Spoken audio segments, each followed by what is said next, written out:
Hello दोस्तों। वैसे तो महाभारत की युद्ध में पांडवस एंड कौरवस में कौरवस की संख्या ज्यादा थी। कौरवस के 100 भाई थे, जबकि जाकर के पांडवस तो सिर्फ 5 ही थे।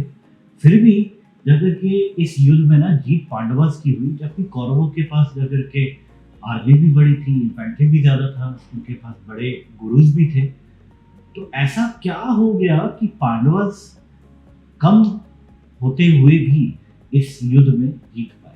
अब देखिए, इस बात पे डिबेट तो हो सकती है कि पांडवों एंड कौरवों में जाकर के पांडवों की जीत क्यों हुई, पर मैं तो यही मानता हूँ कि पांडवस के अर्जुन के ना सारथी थे अपने भगवान श्री कृष्ण।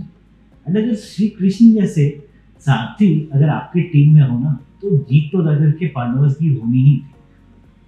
सिमिलरली हमारे इस फाइनेंशियल लाइफ में ना जाकर के कोई चक्रव्यूह पार करने वाला ही जाकर की सिचुएशन है। यहाँ पे भी जाकर के इतने सारे बैंकर्स हो गए, ब्रोकर्स हो गए, एजेंट्स हो गए, रोबो एप्स हो गई, वेबसाइट्स हो गई, तो इस होड़ में लगे हुए हैं ना कि दिन रात इस होड़ में लगे हैं कि आपको जाकर के कोई म्यूचुअल फंड बेचता है, कोई हेल्थ इंश्योरेंस बेचता है, कोई टर्म इंश्योरेंस, कोई ट्रेडिशनल पॉलिसी, कोई क्रेडिट कार्ड्स, तो कोई ये तो कोई।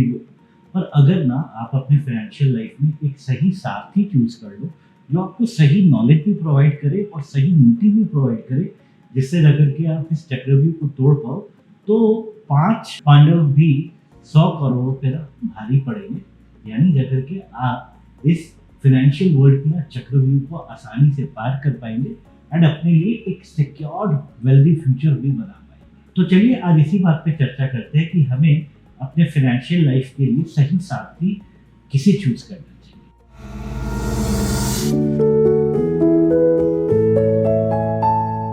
StatPro Money, your wealth accelerator. देखिए दोस्तों, अगर म्यूचुअल फंड्स चूज करने की बात हो ना, तो आज मार्केट में जनरली आपके पास 3 ऑप्शंस अवेलेबल है। पहला तो हो गया कि आप कोई भी बैंक में चले जाओ और अपने आरएम या बैंक के मैनेजर से मिलो एंड आप उनके थ्रू जाकर के किसी भी म्यूचुअल फंड में आप इन्वेस्ट करना शुरू कर सकते हैं। दूसरा है, मार्केट में बहुत सारे इंडिपेंडेंट फाइनेंशियल एडवाइजर्स हैं, आईएफएस हैं हमारी तरह, जो जाकर के आपको म्यूचुअल फंड्स के बारे में आइडिया दे सकते हैं, जिनके थ्रू जाकर के आप म्यूचुअल फंड्स में इन्वेस्ट कर सकते हैं। एंड तीसरा, आज के डिजिटल युग में बहुत सारे रोबो ऐप्स हैं जिसके थ्रू जाकर के आप अपने घर बैठे बहुत ही सिंपल स्टेप में जाकर के अपनी म्यूचुअल फंड्स की इन्वेस्टमेंट शुरू कर सकते हैं।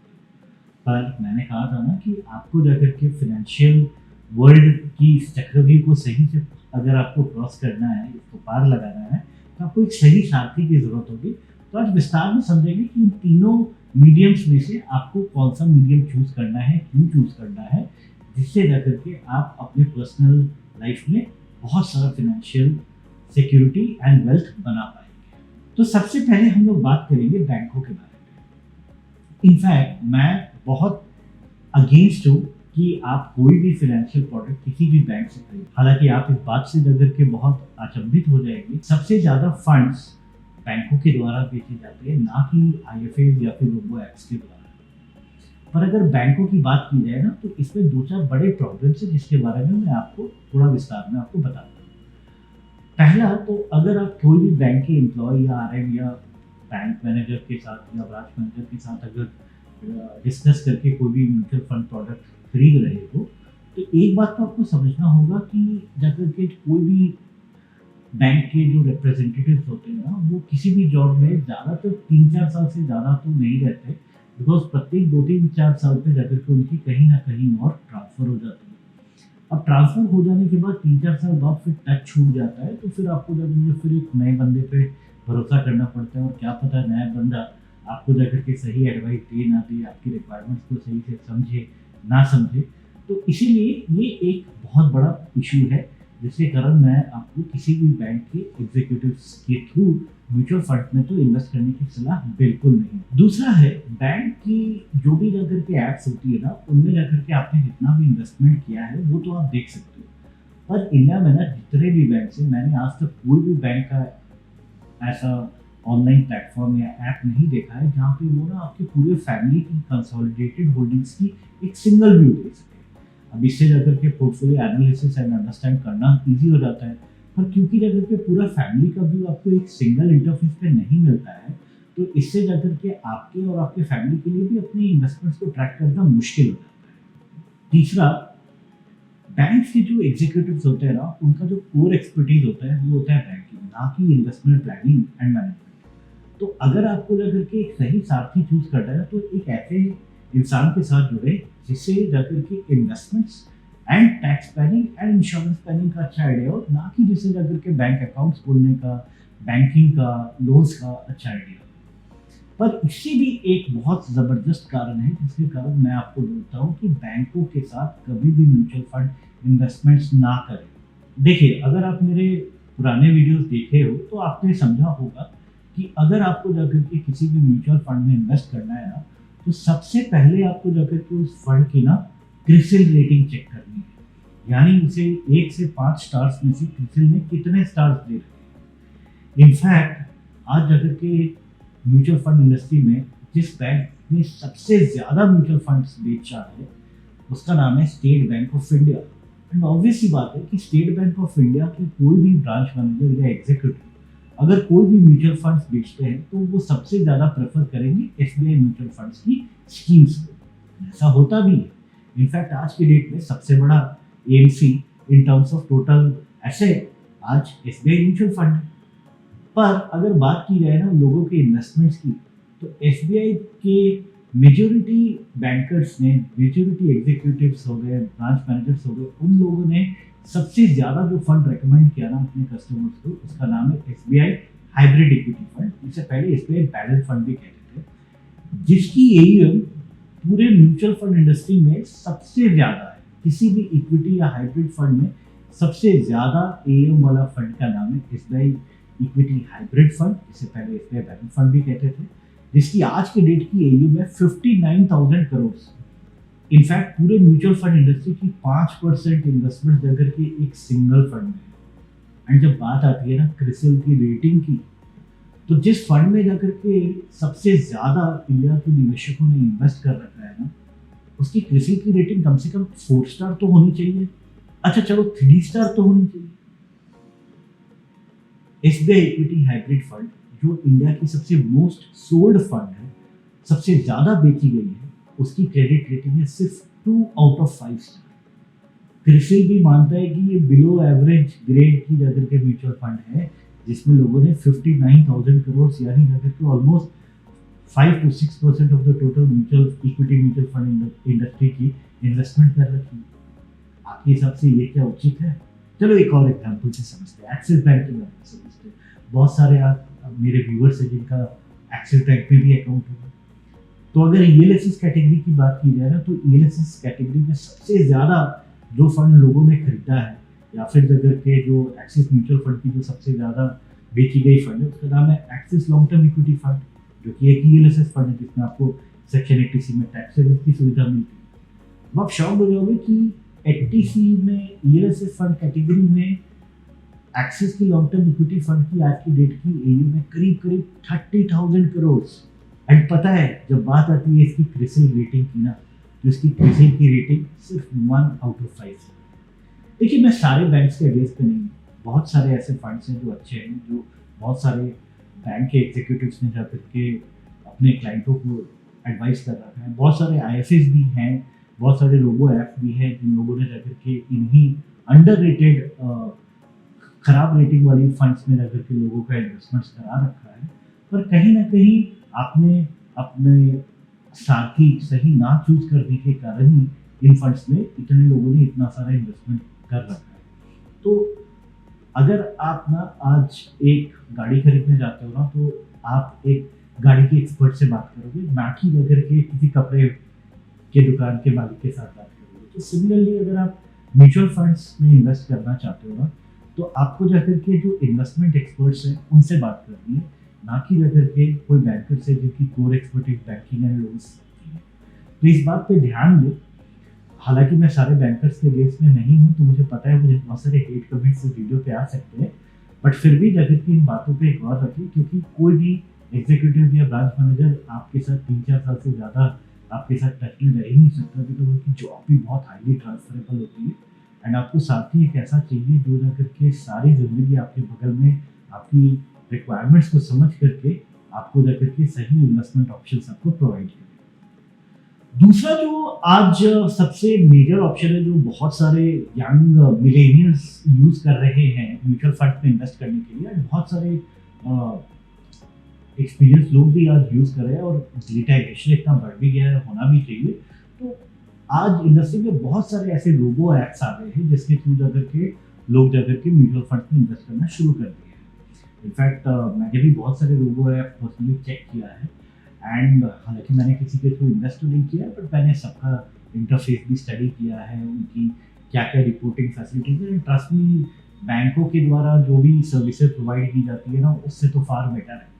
पर ना रोबो ऐप्स की एक छोटी सी प्रॉब्लम है, रोबो ऐप्स है तो at the end of the day बस एक डेटा बैंक। इनफैक्ट इसमें कुछ डेटा प्री फीड कर दी जाती है जिसके बेसिस पे वो आपको रिकमेंड कर सकती है कि आपके लिए कौन सा फंड सही है या गलत है। पर मतलब जैसे 5 उंगलियां सेम नहीं होती है ना, वैसे 5 कस्टमर्स भी सेम नहीं होते। And physical and mathematical calculation से रिस्क एपेटाइट एंड टॉलरेंसिबिलिटी को मापना, इस बात से मैं तो ज़्यादा सहमत नहीं हूँ। उससे भी बड़ी बात पता है क्या, म्यूचुअल फंड इंडस्ट्री में ना इन्वेस्ट करना बहुत आसान है। बस आपके पास एक पैन कार्ड और एक चेक होना चाहिए और आप म्यूचुअल फंड में इन्वेस्टमेंट करना शुरू कर सकते हो। बट म्यूचुअल फंड इंडस्ट्री में ना उससे ज़्यादा हार्ड है अगर के लॉन्ग टर्म इन्वेस्टिंग, बिकॉज पैसे तो अल्टीमेटली लॉन्ग टर्म में बनते हैं। पैसे तो बनना शुरू होते हैं 15-20 साल के टेनियर में। 15 साल तो कम से कम आपको इन्वेस्ट करना है। अब कैसा होता है कि बहुत सारे यंग एंड एक्सपीरियंस इन्वेस्टर्स को भी मैंने देखा है ना कि लाइफ में अभी आपके फैमिली में बहुत सारे हैप्पी एंड सैड मोमेंट्स होंगी, बहुत सारे फेस्टिवल्स आएंगी, कभी आप हॉलीडे टूर्स पे जाएंगे, कभी हो सकता है भगवान न करे किसी के लाइफ में ट्रेजेडी हो जाए। तब मेजोरिटी जो लोग होते हैं ना, उनको जाकर के जब पैसों की ज़रूरत होती है और उनकी म्यूचुअल फंड में इन्वेस्टमेंट रहती है, तो सबसे पहले म्यूचुअल फंड्स बेचने का डिसीजन लेते हैं। अब आपकी रोबो ऐप ना आपको यहाँ पे मदद नहीं करती है। अगर आप रिडीम बटन दबाते हो, पैसे आपके 2 दिन में वापस आपके बैंक अकाउंट में आ जाते हैं।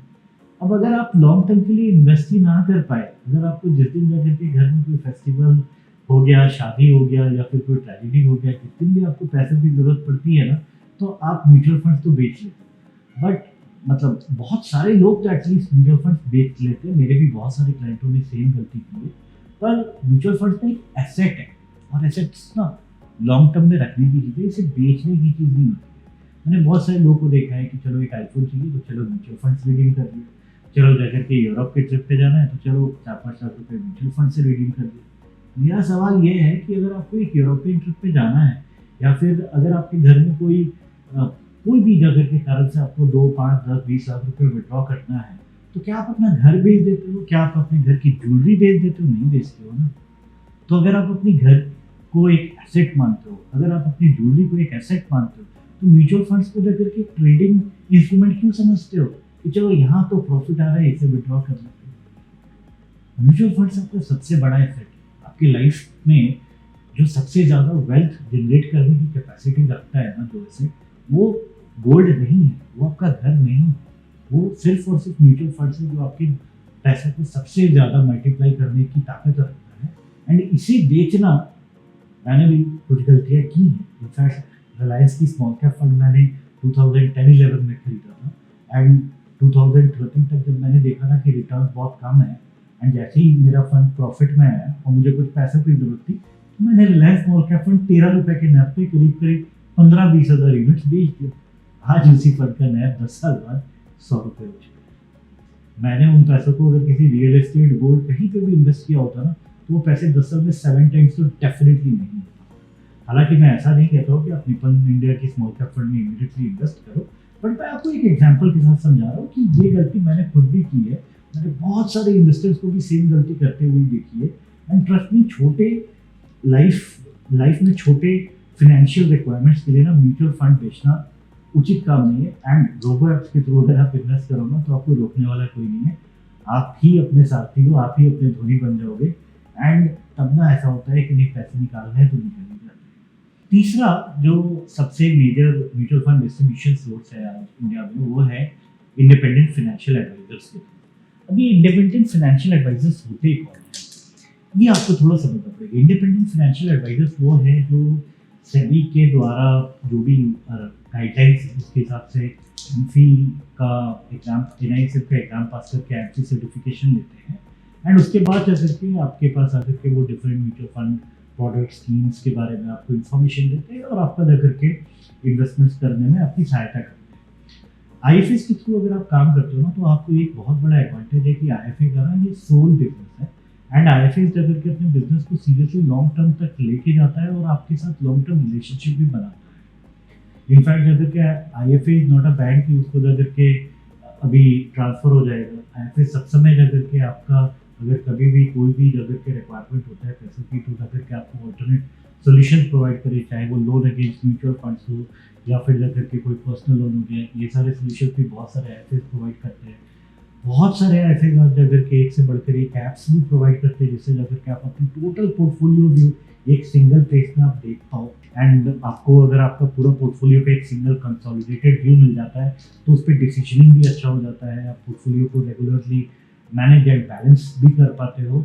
एंड IFAs ने आज इंडिया में जा करके ऐसे बहुत सारे एग्जाम्पल्स हैं जहाँ पे बहुत वेल्थ अपने इन्वेस्टर्स को बना करके दिया है। प्रॉब्लम ये है ना कि आज इंडिया में अगर 140 करोड़ लोग हैं एंड करीब करीब 15 से 20 crore potential mutual fund investors हैं, तो इन्वेस्टमेंट्स कराने के लिए अगर के सिर्फ इंडिया में 2 से 3 लाख ही रजिस्टर्ड IFAs आज हैं। अब इनमें से भी जाकर के बहुत सारे new and young age advisors हैं। अपना एडवाइज़र आप ध्यान से समझे, किस जो एक्सपीरियंस एडवाइज़र हो, जिसे अपने प्रोडक्ट्स के बारे में बहुत अच्छा आइडिया हो, जिसे अगर के कुछ बेसिक चीज़ें जैसे कि क्रिसिल रेटिंग क्या होती है, इन सब चीज़ों का एक अच्छा आइडिया हो, जो आपको 1 स्टार एंड 2 स्टार फंड्स ना बेचे, जो आपको इंश्योरेंस एंड ट्रेडिशनल पॉलिसीज़ की तरफ ना चले, ऐसे एडवाइजर्स चूज़ करें। एंड इनफैक्ट हम लोग भी एक रजिस्टर्ड फाइनेंशियल एडवाइज़र है, आप हमारे साथ भी कंसल्ट कर सकते हो।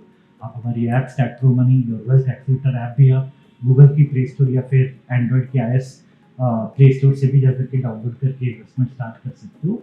एंड अगर आप मेरे साथ भी जाकर के कोई पर्सनल कंसल्टेशन या प्लानिंग अपनी इन्वेस्टमेंट की करनी चाहते हो, तो उनके दिए गए नंबर पर आप संपर्क करें एंड सोच कर समझ कर अपना साथी चूज करें। बिकॉज ये जो पूरी जो महाभारत की जो युद्ध थी ना, उसे कृष्ण भगवान के कारण पांडवों ने बहुत ही आसानी से जाकर के कौरवों से जीता था। तो आप भी जाकर के एक सही साथी चूज करें एंड अपने इस फाइनेंशियल वर्ल्ड की चक्रव्यूह को जाकर के पार लगाए और अपने लिए बहुत सारा जाकर के वेल्थ लॉन्ग टर्म में जनरेट करें। नमस्कार।